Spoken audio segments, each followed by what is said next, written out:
Good morning. अब पढ़ेंगे हम कोशिका अंग। कोशिका अंग इसको बोलते हैं संयुक्त रूप से हमें कोशिकांग।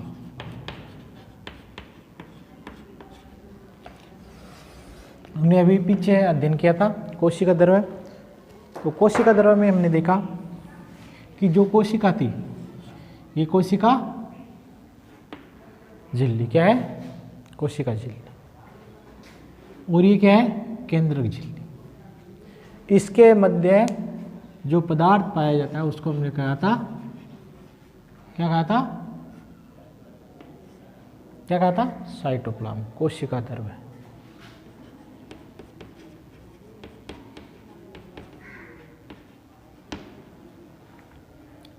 अभी कोशिका द्रव्य साइटोप्लाज्म के अंदर कुछ विशिष्ट घटक पाए जाते हैं। उन विशिष्ट घटकों को हमने क्या कहा था? कोशिकांग, जो विशिष्ट कार्य करते हैं।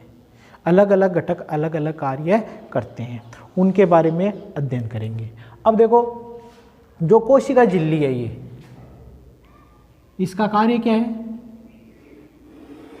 ये बाहर का क्षेत्र है। इस बाहर के क्षेत्र को कोशिका के अंदर वाले क्षेत्र से अलग करना है। बाह्य वातावरण से अलग करती है कौन सी? कोशिका झिल्ली। प्लेज्मा झिल्ली बाह्य वातावरण से अलग करती है। तो कोशिका झिल्ली का कार्य क्या हो गया? इसको बाह्य वातावरण से, कोशिका को बाह्य वातावरण से अलग करने का कार्य करती है। अब देखो, हम देखते हैं पादप होते हैं, बड़ी कोशिकाएं होती है, बड़ी व जटिल कोशिकाएं, जिसमें बहुकोशिकीय जीव भी, बहुकोशिकीय कोशिकाएं, बहुकोशिकीय जीव की कोशिकाएं भी शामिल है। यानी बड़ी व जटिल कोशिकाएं होती है। बड़ी व जटिल कोशिकाएं में क्या होती है? उपापचयी क्रियाएं होती है। अलग अलग क्या होते हैं? उपापचयी क्रियाएं होती है। जो शोषण है, और के भाजन का पाचन है, उत्सर्जन है, कई प्रकार की क्रियाएं होती है। उपापचयी क्रियाओं को, इन उपापचयी क्रियाओं को संपादित करने के लिए जटिल संरचना होती है। क्या होती है? कोशिका के अंदर जटिल संरचना होती है। जटिल संरचना होती है। क्या करती है? जटिल संरचना होती है। और इन जटिल संरचनाओं के द्वारा ये उपापचयी क्रिया वगैरह के कार्य संपन्न कराए जाते हैं। तो ये जटिल संरचनाएं होती हैं। ये जटिल संरचनाएं क्या कहलाती है? कोशिकांग कहलाती है। कोशिकांग यानी कोशिका के भाग जो कहाँ पाए जाते हैं? कोशिका द्रव्य के अंदर पाए जाते हैं, साइटोप्लाज्म के अंदर उपस्थित रहते हैं। अभी इन संरचनाओं की विशेषता क्या होती है? मैंने बताया इन सभी संरचनाओं में क्या होती है? ये सभी कोशिकांग कैसे होते हैं? कोशिकांग। ये संरचनाएं क्या कहलाती है? कोशिकांग। और ये कोशिकांग होते हैं, क्या होते हैं? झिल्ली युक्त। क्या होते हैं? इन पर झिल्ली पाई जाती है, झिल्ली युक्त होते हैं। और इनकी संरचना क्या होती है? कोशिका के अंदर छोटी। कैसी होती है संरचना? छोटी संरचना होती है। कोशिका के अंदर ये छोटी छोटी संरचनाओं के रूप में पाए जाते हैं इस द्रव्य के अंदर, जैसे माइटोकॉन्ड्रिया, गोल्जिका, रिक्तिका, लाइसोसोम, है ना। ये सभी संरचनाएं छोटी होती हैं, या तो इकर ही झिल्ली युक्त होगी या दोहरी झिल्ली युक्त होती है। अब देखो, ये जटिल जो संरचनाएं होती हैं झिल्ली युक्त होती हैं, मगर यूकैरियोटिक कोशिका में ऐसा नहीं होता है। ये इसका क्या है? अपवाद है। क्या है? अपवाद। अपवाद मतलब ये नियम लागू नहीं होता इसमें। किसमें? ये मैंने क्या बोला? प्रोकैरियोटिक। यूकैरियोटिक में होती है प्रोकैरियोटिक। प्रोकैरियोट कोशिका में नहीं होती है, इसमें झिल्ली युक्त नहीं होती है। जबकि यूकैरियोटिक कोशिका में झिल्ली युक्त कोशिकांग पाए जाते हैं। अब अलग अलग प्रकार के कोशिकांग होते हैं। मुख्य कौन कौन से कोशिकांग हैं जिनका हम अध्ययन करेंगे उसमें, और ये संरचनाएं अलग अलग होती है। और इन विभिन्न संरचनाओं के कार्य भी क्या होते हैं? कार्य भी क्या होते हैं? इनके अलग अलग कार्य करती है। क्या करती है? अलग अलग। प्रत्येक कोशिकांग का अलग कार्य होता है। तो विशिष्ट संरचनाएं होती हैं, वो विभिन्न विभिन्न प्रकार की होती है, और उनके कार्य भी विभिन्न विभिन्न प्रकार के होते हैं। अब कौन कौन सी संरचनाएं हैं और क्या क्या कार्य करती है, इसके बारे में हम अध्ययन करेंगे। पहली मैं बता देता हूं कौन कौन से कोशिकांग हैं। तो पहला कोशिकांग कौन सा है? अंतर द्रव्य जालिका, पहला कोशिकांग एंडोप्लाज्मिक रेडिकुलम। दूसरा पढ़ेंगे गोल्जी काय या गोल्जी बॉडी, लाइसोसोम, लाइसोसोम। चौथा है माइटोकॉन्ड्रिया,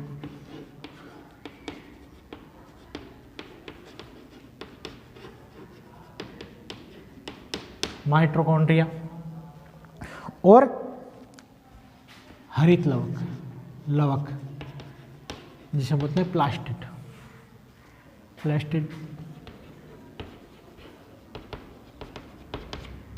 इन संरचनाओं के बारे में हम अध्ययन करेंगे। ये सभी संरचनाएं क्या होती है? कोशिका द्रव्य में संरचनाएं विभिन्न होती है और इनके विशिष्ट कार्य होते हैं। एक संरचना कोई विशेष कार्य करती है, दूसरा कार्य नहीं करती है। तो अलग अलग कार्य अलग अलग कोशिकाओं, एक कोशिकांग के अलग अलग कार्य होते हैं। पहले बात करते हैं अंतर द्रव्य जालिका, इसे बोलते हैं एंडोप्लाज्मिक रेडिकुलम, शॉर्ट में बोलेंगे ER। क्या बोलते हैं इसको? ER। अब ये पाई कहाँ जाती है? ये क्या होती है? नलिका युक्त होती है और बड़ा क्षेत्र बनाती है, बड़ा होती है। जैसे ये हमने केंद्रक बनाया,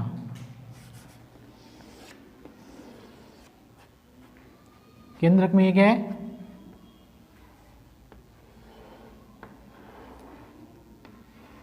ये केंद्र की क्या है? केंद्रक झिल्ली। और ये क्या है? केंद्रक छिद्र। क्या है? केंद्रक छिद्र। और इसमें क्या होता है? क्रोमोसोम्स होता है। अब देखो इसमें इस प्रकार की संरचनाएं निकलती है। इसमें दिख रही नहीं ये संरचनाएं, ये संरचनाएं इस प्रकार की संरचनाएं निकलती है।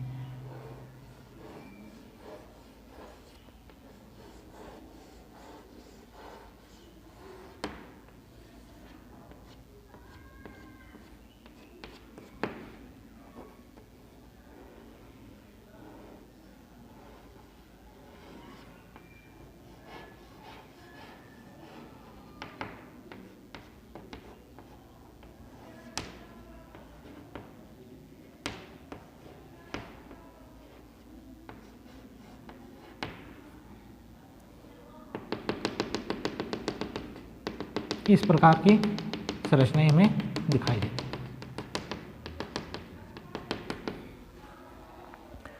तो इन्हें बोलते हैं अंतर द्रव्य जालिका, ER बोलते हैं। ये क्या होती है? बड़ा क्षेत्र बनाती है और नलिका युक्त होती है। ये नलिका इसे दिख रही है, नलिका युक्त होती है। और ये नलिकाएं लंबी नलिका हो सकती है, गोल हो सकती है, और इसके अलावा गोल के अलावा ये आयताकार भी हो सकती है, इस प्रकार की भी हो सकती है, आयताकार। तो कई प्रकार के अलग अलग कोशिकाओं में अंतर्द्रव्यीय जालिका की संरचना अलग अलग होती है, मगर जालिका सब में बनाती है। जाल जैसी संरचना ये सब में बनाती है, इसीलिए इसको जालिका कहा गया। इस जालिका की ER की हम बात करें, ER की बात करें तो ER दो प्रकार की होती है। कितने प्रकार की होती है? दो प्रकार की। देखो एक में तो मैंने इसे टीम में ये निशान से लगाए हैं, बिंदी से लगाई है, इसमें नहीं लगाई है। तो दो तरह की होती है। एक होती है खुरदरी, खुरदरी अंतर द्रव्य जालिका। एक होती है चिकनी, चिकनी अंतर द्रव्य जालिका। दो प्रकार की होती है। अब खुरदरी किसे कहते हैं? चिकनी कौन सी? अब देखो इसमें मैंने ये निशान लगाए हैं, तो ये क्या हो गई? खुरदरी। कैसी है? खुरदरी। इसे बोलते हैं रफ। क्या बोलते हैं? Rough. Rough endoplasmic reticulum, RER। क्या बोलते हैं? RER। ये रफ किस कारण होती है?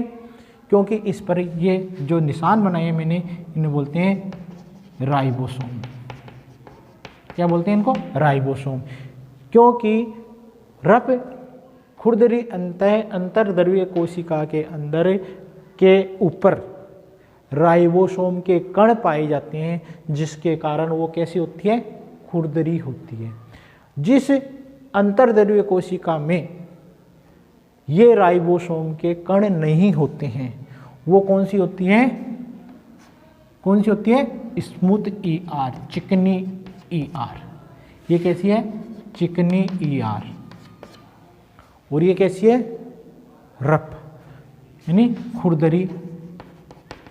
तो दो प्रकार की होती है, खुरदरी और चिकनी। चिकनी पर क्या होते हैं? राइबोसोम के कण नहीं होते, इसके ऊपर राइबोसोम के कण पाए जाते हैं। अब राइबोसोम के कण का कार्य क्या है? राइबोसोम के कण होते हैं, इनका कार्य क्या है? इन्हें बोलते हैं प्रोटीन का कारखाना। क्या बोलते हैं? प्रोटीन का कारखाना, क्योंकि ये प्रोटीन निर्माण करते हैं। कार्य क्या है? प्रोटीन का निर्माण करता है, प्रोटीन बनाते हैं। राइबोसोम क्या किसका निर्माण करता है? प्रोटीन का निर्माण करता है, इसी कारण इनको प्रोटीन का कारखाना करते हैं। अब जो प्रोटीन निर्माण हुआ है, इसके ऊपर जो प्रोटीन निर्माण हुआ है, इस प्रोटीन को अंतःद्रव्यीय जालिका क्या करती है? कोशिका के विभिन्न भागों तक इस नलिका के द्वारा जाते हैं। कोशिका द्रव्य में चले गए और अन्य भागों में इसके द्वारा जाते हैं। तो ये इनका कार्य है। जो इसके ऊपर राइबोसोम से जो प्रोटीन बन रहे हैं, उन प्रोटीन को अन्य भागों तक सप्लाई करने का कार्य इस जालिका का होता है, अंतर्द्रव्यीय जालिका का होता है। इसी कारण इसे खुरदरी अंतर्द्रव्यीय जालिका कहते हैं। जबकि जो SR है, ये किसकी बनी होती है? वसा व लिपिड। किसकी बनी होती है? वसा व लिपिड से मिलकर के बनती है चिकनी अंतर।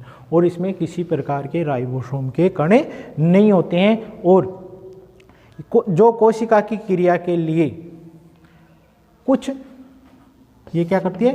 कुछ प्रोटीन व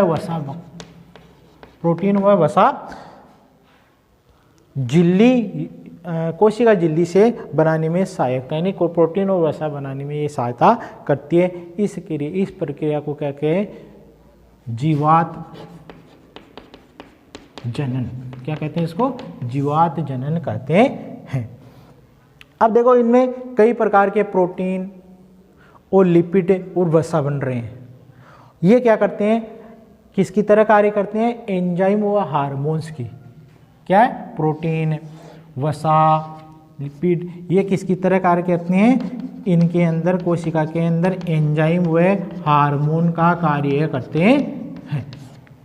किसका करते हैं? एंजाइम व हार्मोन्स का कार्य करते हैं। अब देखो, मैंने बताया कि जितनी भी कोशिकाएं अलग अलग कोशिका होती है, उसमें अंतर्द्रव्यीय जालिका ER की संरचना भी क्या होती है?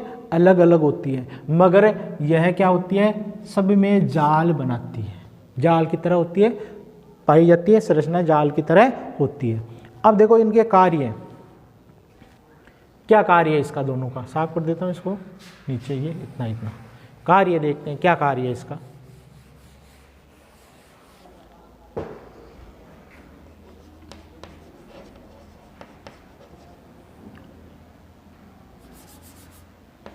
कार्य, पहला काम तो बताया क्या है?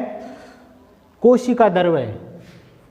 ये कोशिका द्रव्य, कोशिका द्रव्य और केंद्रक, ये केंद्रक है, के मध्य ये पदार्थों का लेन देन करती है, यानी पदार्थों को अंदर व बाहर आने देती है। मुख्य पदार्थों को इनके स्थानांतरित केंद्रक और कोशिका मध्य पदार्थों का परिवहन करने का कार्य करती है। किसके?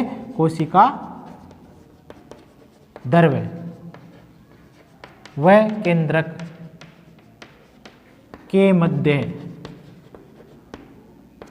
पदार्थों का क्या करती है? परिवहन। और मुख्य जिस पदार्थ का परिवहन करती है वो कौन सा है? मुख्य कौन सा है? प्रोटीन। किसका परिवहन करती है? प्रोटीन का परिवहन। देखिए प्रोटीन ज़्यादा बनता है तो प्रोटीन मुख्य कार्य है। और पदार्थ भी जाते हैं मगर मुख्य कौन सा पदार्थ जाता है? प्रोटीन का अंदर हुआ है बाहर। सूचनाएं भेजता है, अंदर प्रोटीन बनता है और उसे इस प्रकार के डीएनए के निर्माण के अंदर प्रोटीन काम आता है, तो प्रोटीन के अंदर में जाएगा और जाकर के डीएनए का निर्माण होता है। तो प्रोटीन का स्थानांतरण यानी परिवहन मुख्य रूप से इसके अंदर होता है। और कुछ जैविक कार्य, कुछ जैविक कार्य, कुछ जैविक कार्य के लिए ये खांचे स्थान प्रदान करती है। जैविक कार्य के लिए कोशिका द्रव्य खांचे की तरह कार्य करती है, यानी कुछ क्रियाओं के करने के लिए ये उसको स्थान प्रदान करती है। जैविक क्रियाएं होती है कुछ जिसके लिए ये स्थान उपलब्ध कराती है। जैसे कशेरुकी की कोशिकाओं में इस प्रकार की क्रिया होती है। तीसरा कार्य क्या है? जो यकृत है,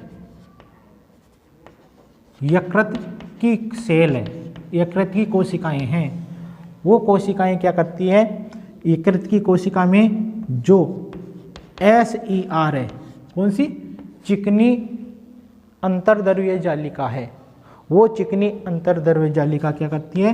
विष व दवा जो लेते हैं उसका निराविषीकरण करती है, यानी उसको विष को कम करने का कार्य किसका है? चिकनी अंतर्द्रव्य जालिका का कार्य है। उसको विष और दवा को निराविषीकरण के कार्य में किसकी कोशिकाएं?